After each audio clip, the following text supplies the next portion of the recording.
సాయి, ఇప్పుడు నాకు అర్థమైంది ఎందుకు శిశుపాలి గారిని మీరు నా దగ్గర ఉండమని చెప్పారో. కానీ ఇప్పుడు నేను ఏం చెయ్యాలి అది కూడా చెప్పండి సాయి. ఎలా సరిచేసుకోను నా తప్పుని?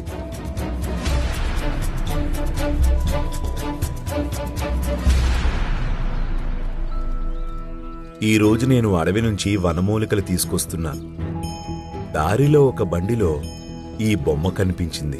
నా చెయ్యి తగిలి ఇది కింద పడిపోయింది, అందుకే విరిగిపోయింది. ఇప్పుడు నేను దీన్ని మళ్ళీ అతికిస్తున్నాను.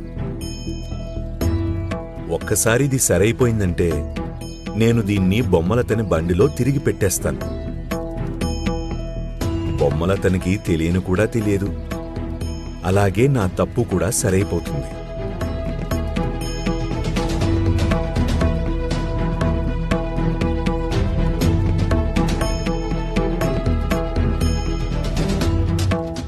ఈ మాట మీకు నచ్చినట్టు లేదు, ఎందుకంటే మీ మనసుకి తెలుసు ఏం చెయ్యాలో అన్నది. నాక్కూడా, అలాగే మీక్కూడా.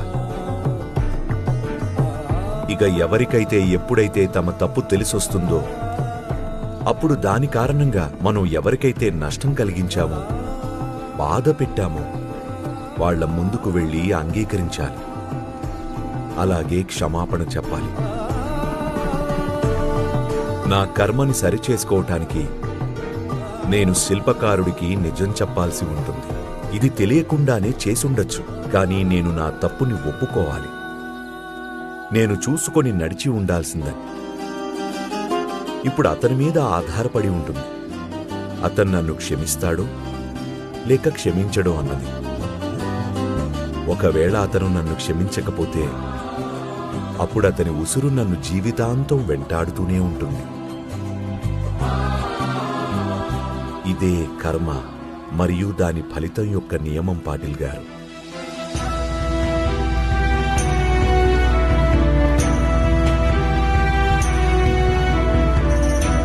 చూడండి, మీ తప్పుకి క్షమాపణ చెప్పడానికి సంకోచించొద్దు. శిశుపాల్ గారికి ఏం జరిగిందో అంతా నిజమే చెప్పేయండి.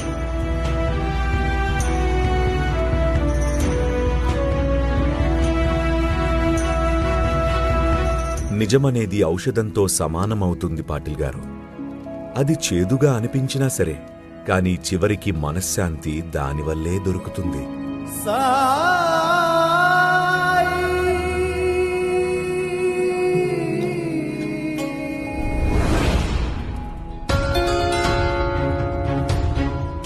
ఇలా రోజుకి చాలా మంది వస్తారు. ఒకడు భార్య చచ్చిపోతుందని, ఒకడు తండ్రి చనిపోయాడని, ప్రతి ఒక్కరికి సమస్య ఉంటుంది. నేనేమైనా అందరికీ వకలు తప్పుచ్చుకొని కూర్చున్నానా? అందరి సమస్యలు పరిష్కరిస్తానని. గవర్నమెంట్ నాకు జీతం, టీసీ ఉద్యోగం చేయడానికి ఇస్తుంది, సమాజ సేవ చేయడానికి కాదు. తాతయ్య,